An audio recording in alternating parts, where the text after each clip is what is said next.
Assalamualaikum warahmatullahi wabarakatuh. Jumpa lagi bersama saya Rama Nasution dengan acara Bincang Santai. Langsung dari Lokananta 2, kawasan Alam Arjuna. Kali ini Binsan kedatangan tamu yang sangat luar biasa. Seorang ustadz, kita akan coba tanyakan siapa dia. Assalamualaikum warahmatullahi wabarakatuh. Waalaikumsalam warahmatullahi wabarakatuh. Ustadz Tonang Artono. Aduh, dari Jawa berarti Pak ya? Jawa. Kalau Artana dari Barat. Jadi kita bincang santai, jadi kita santai aja nih kita. Kebetulan kita di studio Lokananta 2 di kawasan Alam Arjuna sambil memandang pemandangan yang sangat indah di kawasan Alam Arjuna nih, Tan. Gila sekarang apa, Ustaz? Baik Pak Rama, Assalamualaikum warahmatullahi wabarakatuh.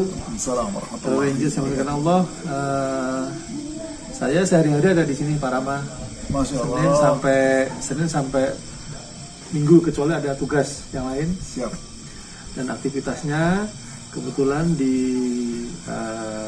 Tajur Halang di Cijeruk ini saya diamanahi Yayasan MPM untuk mengajar TPQ Al-Qiyat, Al-Qoyid ya maafnya, Al-Qoyid Senin sampai hari Rabu. Ya, kemudian malamnya mengajar teman-teman MPM yang memang kebetulan dinas di Tajur Halang. Saya termasuk murid Ustaz. Sama belajar semua. Siap. Selain itu juga kita ada beberapa pekerjaan yang lain yang diamanahkan dari Masya Allah. Jadi sebagai mengajar di TPQ Al-Qoyid ya. Itu pengajiannya pengajaran gimana Pak? Ada polisi silakan kepada Ranger Nusantara. Baik Pak Rama, jadi para yang bukan Allah. Jadi setelah Lebaran kemarin, Yayasan MPM 1311 membuka untuk pertama kalinya TPQ di daerah Kecamatan Cijeruk, Desa Tajur Halang, Bogor. Maaf. Jadi TPQ ini sebenarnya untuk berbagai umur Pak Rama, dari anak-anak sampai dewasa. Sekarang ini muridnya kurang lebih ada 11 ya, 11 rata-rata memang anak-anak sampai remaja. Jadi khususnya adalah cara bagaimana kita membaca Al-Quran mulai dari dasar, jadi mulai dari pengenalan huruf-huruf, kemudian sampai akhirnya bila sudah mahir sampai ke tajwid bahkan tahsin. Dan sedikit hafalan. Mungkin kita ulang murojaah yang rata-rata yang di sini juga anak-anak sudah banyak hafal, cuma kita rapihin lagi bacaannya. Baik, Masya Allah. Jadi pengajaran pengakuran tadi ya, huruf-huruf tadi ya. Iya, itu dengan metode qiraati kalau itu iya, betul. Gimana Pak Ustaz? Jadi kebetulan metode yang digunakan di TPQ Al-Qoyid ini adalah metode qiraati. Jadi sebenarnya kalau di Indonesia Pak Rama itu banyak sekali metodenya. Iya, siap. Namun qiraati merupakan salah satu pionir lah. Dulu kalau kita zaman kecil ya, Pak Rama juga sama mulai. Kita ada Al-Fatah A, Ba Matah Ba, Ba Kasroh Biar gitu ya.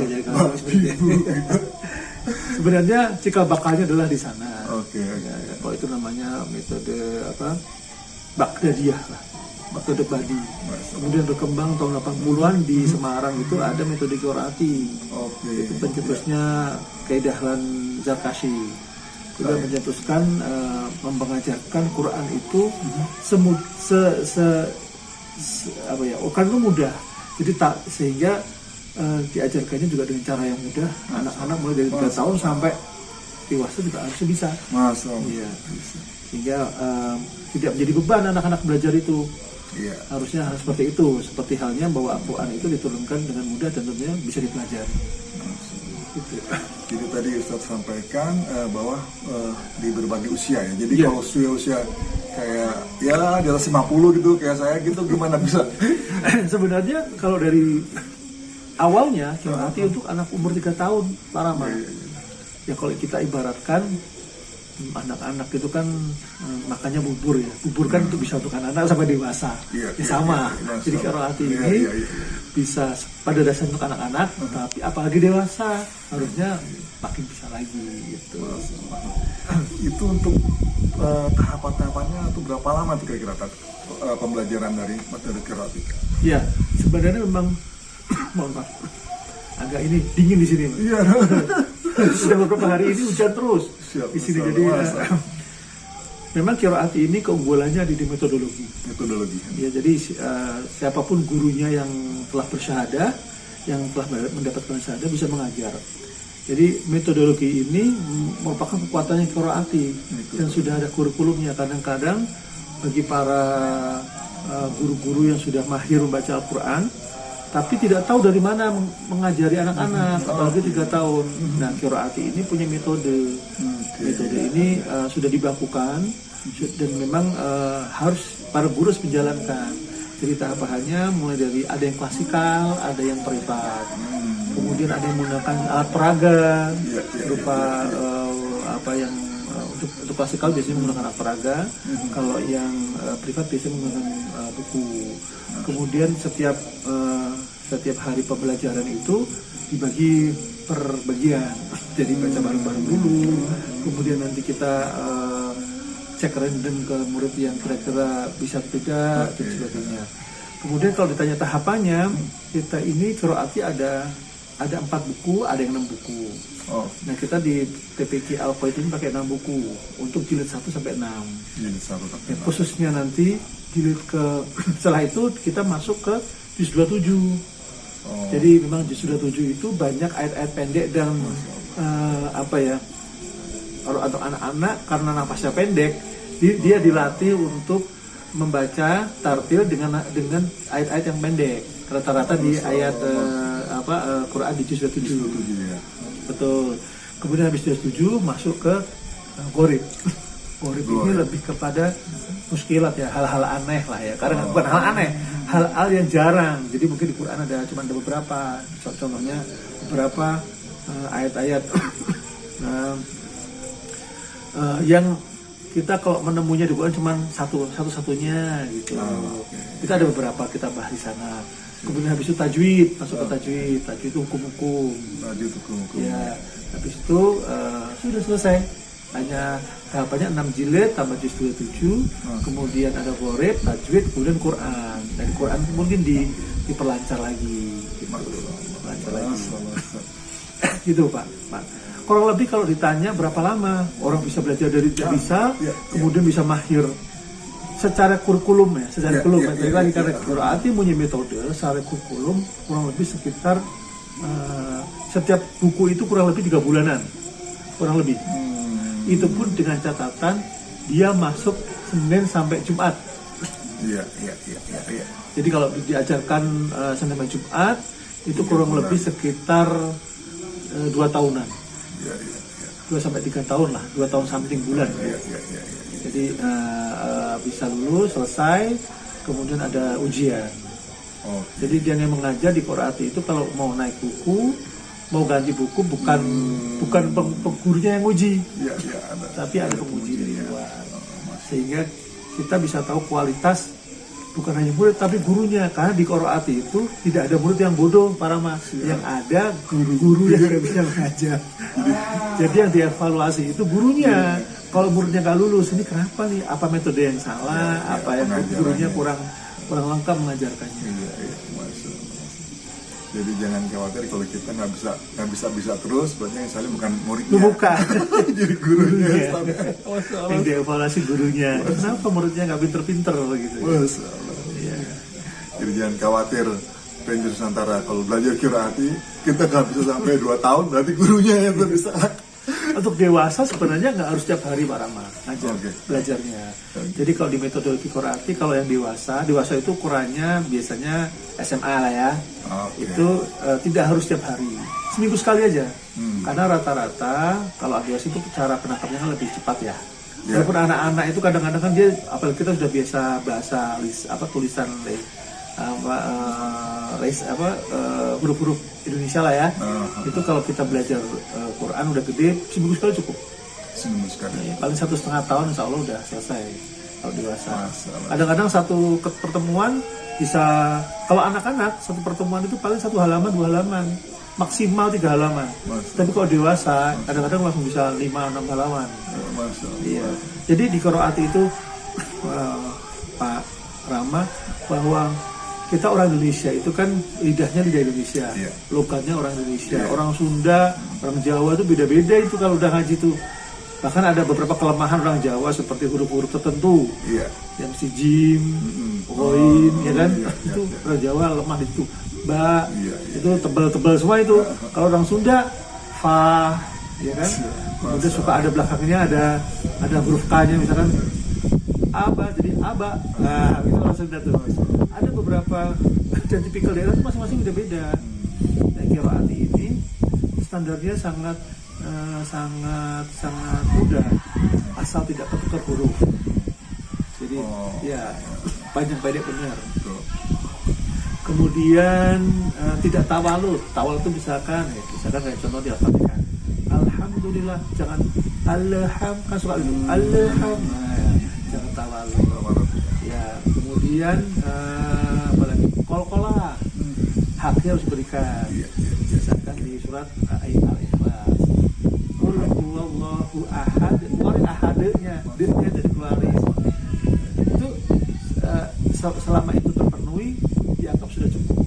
Kalau masalah fasihnya itu sambil jalan, karena kadang-kadang kan itu tadi orang Indonesia kan logatnya udah gede belajar dan susah merubahnya, akhirnya stuck di situ nih.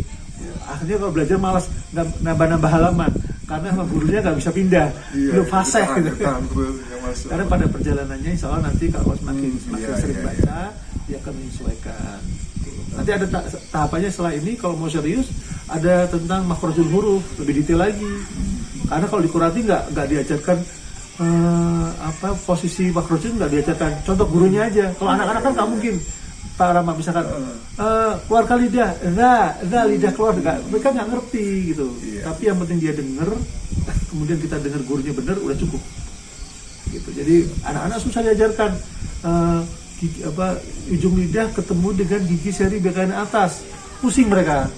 Anak-anak umur 3-4 tahun kan nggak bisa kayak gitu ya. Gimana ya, susah pastinya. Jadi simple aja, misalkan za ya za. Mereka akan melihat kita gurunya bilang za, ya berarti za. Nggak perlu dijelaskan apakah posisi seperti apa. Nanti kalau udah dewasa baru dia akan belajar lagi lebih detail. Luar biasa masalah. Gampang. Jadi gini para Rangers, bahwa membaca Quran dengan tajwid yang benar itu fardu ain. Jadi pertanyaan saya soalnya seharusnya tak.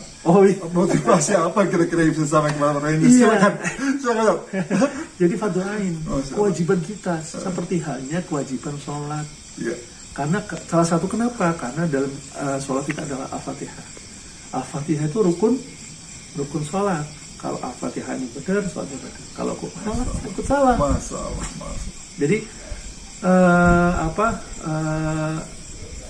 tajwid itu fardu ain. Kita nggak perlu tahu nama-namanya, hukumnya. Ikhfa itu seperti apa saja hurufnya. Kemudian ada izhar, ada iqlab, nggak perlu tahu. Tapi yang penting begitu ketemu huruf itu bisa baca, bener bacanya. Gunnah, huruf gunnah itu apa ya? Coba sebutkan berapa hukum mat misalkan. Ada berapa? Nggak perlu tahu jumlahnya. Tapi ketika ketemu huruf itu bisa baca. Nah, disitulah di Quran diajarkan. Yang penting bisa baca. Anak-anak yang penting bisa baca, bener bacanya. Ya panjang pendeknya, berapa panjangnya, apa 1 harokat, 2 harokat, atau 2,5 atau 3, itu mereka harus tahu. Dengan praktek langsung. Tidak perlu tahu misalkan ini hukumnya hukum apa ya, gitu, nggak perlu. Karena itu fardu kifayah. Baik. Gitu. Baik Pak Ranger, itu pertanyaan saya tadi, apa pesan-pesan Pak Ustadz Tonang untuk para Ranger? Mungkin ada tambahan atau? Iya, jadi para Rangers, bahwa kita walaupun sudah besar, sudah dewasa gitu, tidak ada kata terlambat untuk belajar. Bahwa kecintaan kita terhadap Quran itu menjadi salah satu wasilah kita, jalan kita untuk menuju Allah. Bahwa pintu surga Allah itu sangat banyak. Kita bisa pilih dari pintu manapun. Nah, salah satunya yang mungkin bisa menjadi wasilah adalah mencintai Quran. Karena dalam salah satu hadisnya Rasul bersabda, orang yang terbaik adalah orang yang belajar dan mengajarkan Al-Quran. Kemudian banyak sekali fadilah-fadilah keutamaan orang yang belajar Quran itu. Salah satunya, siapakah keluarga Allah di dunia? Ada salah satu hadis. Siapakah itu? Orang yang mau belajar dan mengajarkan Quran. Itu keluarga Allah di dunia. Kira-kira para Rangers, kalau kita jadi keluarga Allah di dunia, kira-kira seperti apa? Allahu Akbar, Masya Allah. Tidak bisa dibayangkan. Pasti apa yang namanya Allah pemilik isi ini dan dunia isi-isinya. Kita jadi keluarganya di dunia, apalagi di akhirat. Gitu. Dia jadi keluarganya. Gitu. Dan kita tidak perlu takut untuk belajar. Dan kita bahwa Rasul juga punya di dalam hadisnya mengatakan bahwa orang yang penting prosesnya Pak Rahman. Prosesnya belajar terus dalam waktu istiqomah. Dan semoga kita dalam masa-masa umur kita dicatat sebagai pembelajar Quran. Jadi kalau misalkan tanya, si fulan meninggal, oh dia lagi belajar, lagi menghafalkan surat. Masya Allah. Itu doa kita Pak Rahman. Jadi semua orang mengaku dia lagi belajar Quran apapun, mungkin metode apapun. Dia lagi belajar, lagi benerin bacaannya. Kita berdoa semoga Allah matikan kita dalam status itu Pak. Amin. Masalah. Para Nusantara, demikian tadi pembicaraan kita, bincang saudara kita dengan Ustaz Tonang Artono. Demikian para Nusantara dari Lokananta 2, dari studio Lokananta 2, kawasan Alam Arjuna, Binsan Bincang Santai bersama saya Ramana Sotion. Jangan lupa saksikan terus Bincang Santai setiap hari Sabtu jam 9 pagi. Assalamualaikum warahmatullahi wabarakatuh. Tabarakallah.